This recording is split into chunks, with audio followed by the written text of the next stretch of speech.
So thank you very much, Harvey Cox, and for his colleagues who have organized this initiative to try to study and interpret the history of cities as a way of helping us imagine sustainable cities in the future.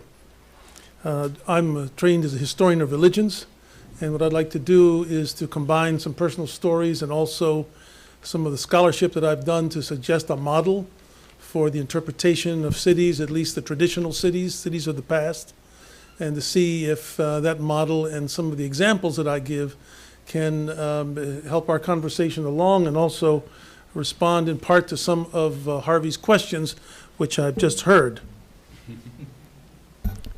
Let's get my technology here together. Okay. The Mexican novelist Carlos Fuentes once wrote a great novel about Mexico City. It was entitled, ironically, Where the Air is Clear. In a crescendo of phrases, he describes the character and historical depth of Mexico City in this way. He wrote, "In Mexico City, there is never tragedy, but always outrage. City of the violated, outrage. Ancient in light. Old city, cradled among birds of omen. City tempested by domes. City woven by amnesias. Bitch city, hungry city. City in the true image of gigantic heaven, incandescent prickly pear." I like the way this Mexico City has historical depth, a place of both then and now. Ancient in light and a bitch city of the 20th century when he wrote this, where people are hungry, a colonial city tempested by Catholic churches and cupolas, where violated outrages partners with amnesia. Mexico City goes way back in time in Carlos Fuentes' view. It's pre-European. It has a pre-Hispanic dimension, which is referenced in the final phrases where he uses incandescent prickly pear, where he's referring to the central image on the flag of Mexico, where a giant eagle nests on the blooming cactus in the middle of a lake. This image is the spiritual appearance of a sun god, a solar god, showing the ancient Mexicans where was the place that they were to build their city, in the true image of gigantic heaven, a capital city that was constructed to be based upon their notion of a heavenly city. I learned of Mexico City's historical depth and amnesias in two educational events. One in which, as a teenager, I felt the presence of this city in the marrow, and later, where I felt this city's absence in a great book about the urban revolution that never mentioned it once. I had, okay, it's not working here. I had what I call an Aztec moment. You know, an Aztec moment, it's not one of those senior moments where you forget something. It's a moment where I came to remember and understand something about I don't know what happened to this, about the complexity of my own identity. I first went to live in Mexico City when I was 14 years old, when my father was invited by the Confederación Deportiva Mexicana to go to Mexico City and to train Mexican coaches in preparation for the Olympic Games. School had taught me that Rome, Greece, and Egypt were the sites of urban revolutions, social and psychological and spiritual well-being. So the first time I was in Mexico City, I went to this place, this great plaza called the Zócalo of Mexico, to see what was, at that time, the National Museum. And wandering through the halls as a 14-year-old, I found myself for the first time looking at these objects that came out of this culture, out of this civilization, out of one part of my rootedness. I saw the Aztec calendar stone. I saw the jade masks of the Maya. I saw some of the monumental sculpture of gods and goddesses. I saw gold that came out of the tombs of Monte Alban. I saw pictorial manuscripts created by these people, and I was shocked because I had been raised, even as a Mexican American in this country, to value those civilizations and cities from the old world, but not really from the new world. And a sense of shame came up in me as I realized that I'd carried this attitude of the denigration of my own background, part of my own background, into Mexico City. But at the same time, as I was having this awareness of this shame, a tremendous curiosity came up in me and a kind of pride that somehow I was part of this civilization. Not that I was an Aztec, but an affirmation that I was a mixed race person, a mestizo, part Anglo, part Mexican, with Indian roots somewhere back in Mexico.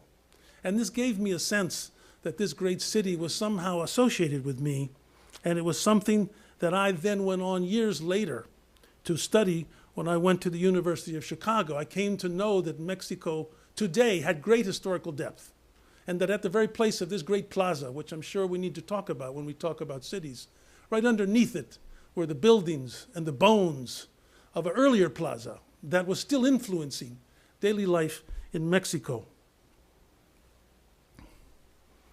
And so Carlos Fuentes came back to me then. Here I see him. I'm paying tribute to him. He passed away last year, in front of the great Aztec calendar stone, which itself speaks to some of the questions that Harvey was asking, because it's a cosmogram. It's a great statement of both mathematics and time and space, all put into a great order for people who felt a great deal of disorder in their lives.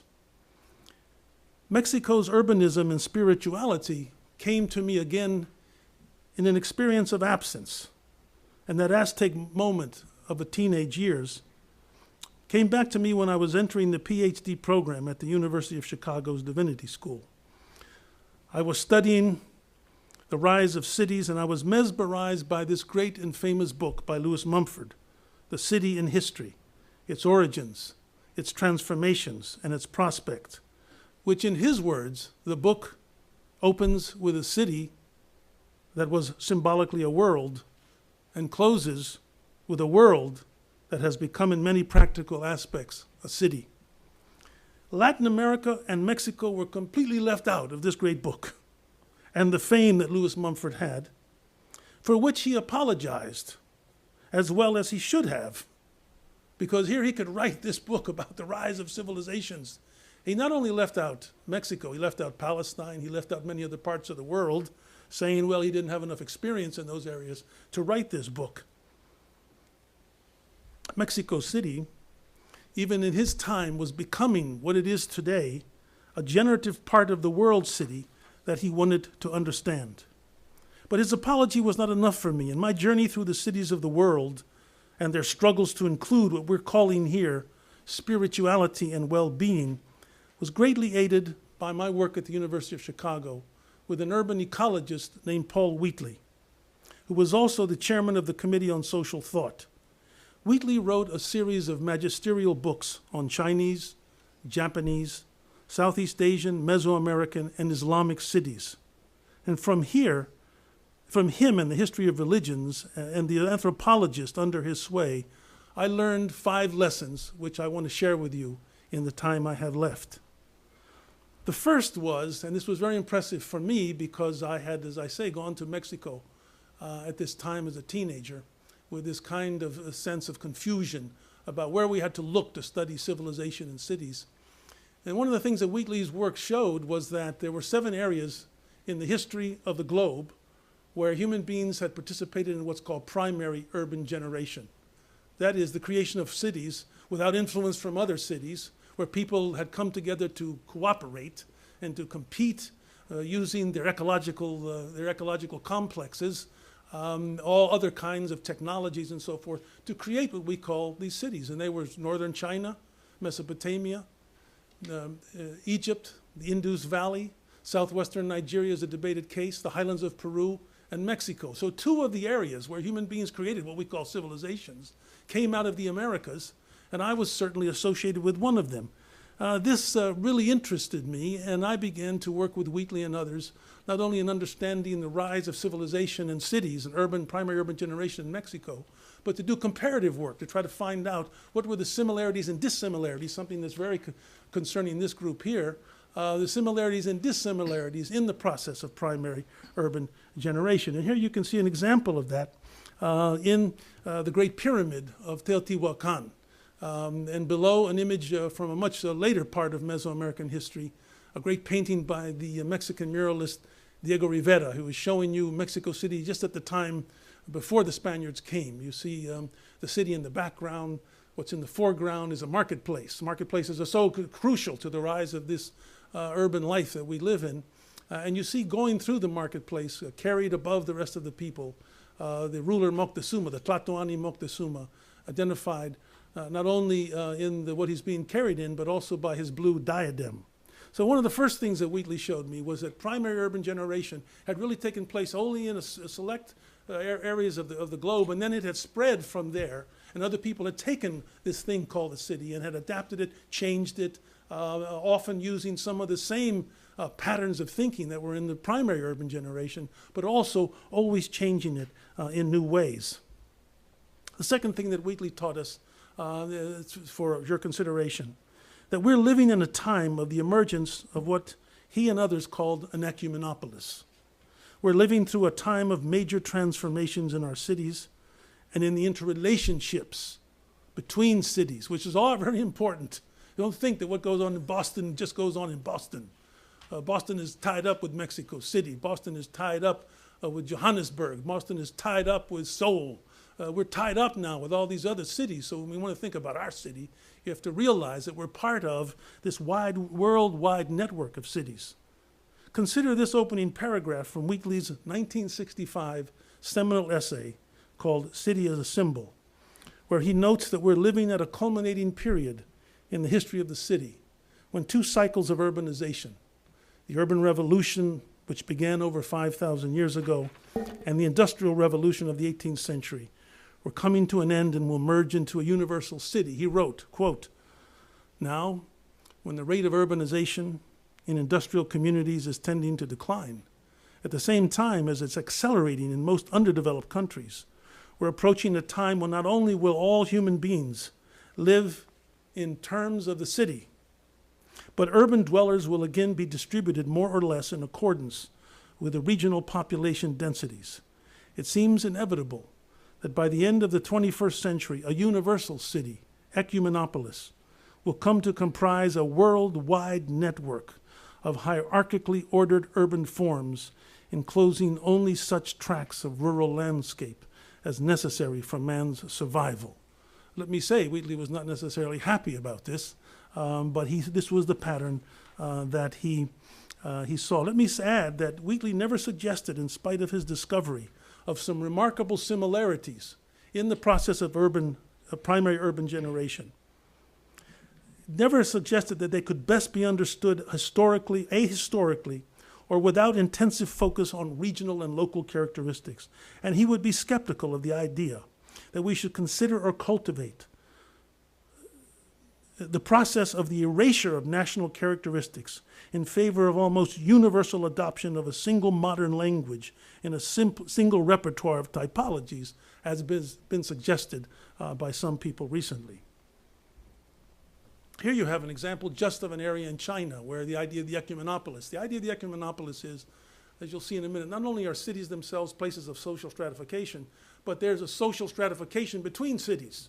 And they're always struggling with each other in terms of getting the upper hand in the market, in sports, in other ways between these cities. Therefore, social stratification is so important, and you can't look at these in terms of single cities anymore. They've always been interacting, and that's becoming more impressive as we move on. Thirdly, Wheatley argued that in every one of these areas of primary urban generation, while there were a complicated series of institutions interacting, the way they were integrated was through ceremonial cities, ceremonial centers in these cities. And these ceremonial centers were not just ritual places, they were also the places, and they were often very much associated with the large marketplaces. But it's really the ceremonial centers that Wheatley wanted to argue for. He said that they're the style centers of our different worlds. They set the style through the space and ceremonial dramas set in massive and local ceremonial centers. In language that Harvey Cox might like, there were ceremonial centers that created community and sometimes convivencia, this kind of convivencia. It seems to me that it's been difficult for scholars of religion and anthropology and social order to realize what urban ecologists have made clear, namely that the urban way of life was not a system contained within a city's walls or formal boundaries, but rather it spread far beyond the limits of the built form. Wheatley is persuasive when he insists that cities were the style centers. He says it is the city that has been, and to a large extent still is, the style center of the traditional world, disseminating social, political, technical, religious, and aesthetic values, and functioning as an organizing principle, conditioning the manner and quality of life in the countryside. And then he comes on hard. Those who focus their regional studies on peasant society to the exclusion of urban forms are, as I have stated elsewhere, as deluded as Plato's prisoners, or in another sense, Beckett's, who mistake the flickering shadows on a wall for reality. They too are turning their backs on the generative force of ecological transformation and seeking the causes of the great tides of social change in ripples in the beaches of history. Bernal Diaz del Castillo, the Spanish soldier who fought with Cortés and indigenous allies in the siege and attack on the Aztec capital, the place of that incandescent prickly pear, did not turn his back on the style center of 16th century central Mexico. When he first saw it in 1519, he later wrote, "During the morning, we arrived at a broad causeway, and when we saw so many cities and villages built in the water and other great towns on dry land and that straight and level causeway going towards Mexico, we were amazed and said that it was like the enchantments they tell of in the legend of Amadis, on account of the great towers and quays and buildings rising from the water, all built of masonry. And some of our soldiers even asked whether the things that we saw were not a dream. I do not know how to describe it, seeing things as we did that had never been heard of or seen before, not even dreamed about." Wheatley asked, and I asked, moving now to a whole different situation, what is it that integrates people? What is it that draws them into these ceremonial centers? What is the integrating mechanism? This was Wheatley's big question. Is it warfare? Is it economy? Is it tools? Is it technology? What is it that makes people congregate and orient their bodies in such a uniform fashion in moments of high spirituality? This was his big question. And here you see an example of this.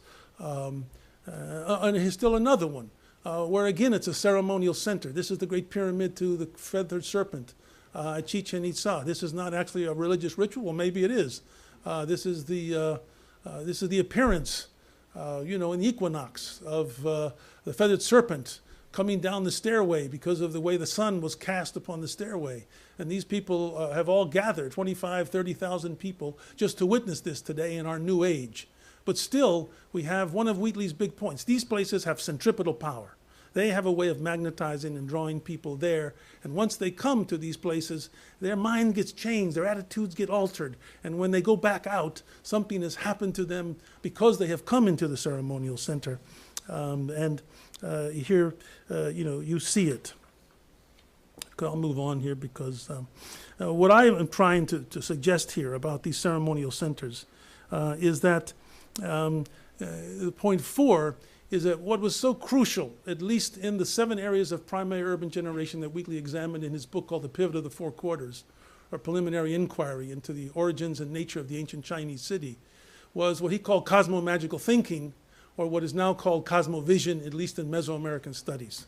And Cosmovision basically says that what it is that came to persuade people to participate in these great urban traditions was that its leaders claimed and persuaded other people that they had discovered an intimate parallelism between the way the heavens worked, what Wheatley calls the mathematically expressible regimes of the heavens, a parallelism between that and the biologically determined rhythms of life on Earth. They were able to put together the macrocosm and the microcosm, and they put this together in many ways. Here you see one of the codices from Mesoamerica with just such an image of the universe divided into 4 major sections. The human body is also divided into these 4 major sections, which are organized around the central section, where you see a warrior who is sacrificing himself, and his blood is going out into the 4 parts of the cosmos, giving it an order. If you were to fly over the Great Pyramids of Mexico and look down on them, they were built just like this. They themselves are these 4 walls with a ceremonial center in the middle. Cities themselves were built as replicas of this cosmovision. So Wheatley's argument, and what I'm suggesting, is that in order for people to participate in this kind of effective organization of space, there had to be produced a cosmovision that somehow people internalized, even though they may have been in different locations in the social world. That effective organization of space, that cosmovision, lasted after the Aztecs themselves knew about it. This is actually a map that was painted by Cortez's cartographer, who didn't know anything about the Aztec cosmovision of the 4 quarters in the center. But in his mapping of the Aztec capital, which you see here, he did this map in order to organize the siege of the capital. He captures the fact that the city itself was a replica of this 4-quarter universe, itself divided into 4 quarters and a great ceremonial center. And each of those 4 quarters was then divided into 4 more quarters. And each of those 4 quarters were divided into 4 quarters. So they internalized this model of the universe to organize all of this activity and all of this differentiation. My final example, before turning to the last point, is that several years ago I was invited to go to Mexico because they just rediscovered this map. This is a 16th century map painted in 1542 by indigenous people who are trying to tell their story. After many of them have become Christians, they're trying to tell their pre-Columbian story. And I was asked to help decipher this. I organized a group of 15 scholars. We worked 5 years deciphering the 600 hieroglyphs on this particular manuscript. And it shows, even in all of this confusion of these objects, that regardless of what goes on, there's a moment of people emerging from the cave of creation. There is a marriage ceremony that takes place outside of the sacred road. There's a place where people are open and able to go into heaven at the sacred tree, that everything itself is organized around the city. The ceremonial center itself that's in the center of the map. This is the place to which people come, to where they're changed, and to where they go back out. And each of these cities had such a cosmovision that was produced and was replicated in many ways. And in this map, we see the center and the periphery coming together in this particular way. And even after the Spaniards come, when they come and do the conquest, they build their ceremonial centers on top of the indigenous ceremonial centers because they know that the people in those places are still oriented. Their consciousness and their minds are still oriented to these sacred shrines, to these sacred ceremonial centers, which were the center of the city. So here you see the Great Pyramid of Cholula, which was the city in the previous map.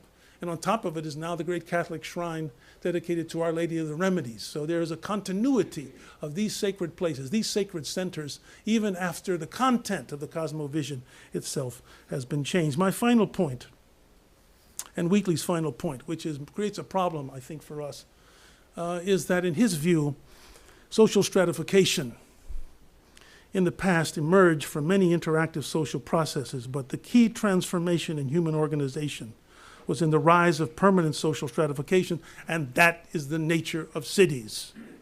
In other words, every city, in order to be a city, is going to be a place of unequal access to the gods and the goods. It's not a place where you're going to have this equality or this democracy. We live in a world, said Wheatley, where he wishes there was this equality. Forget about it.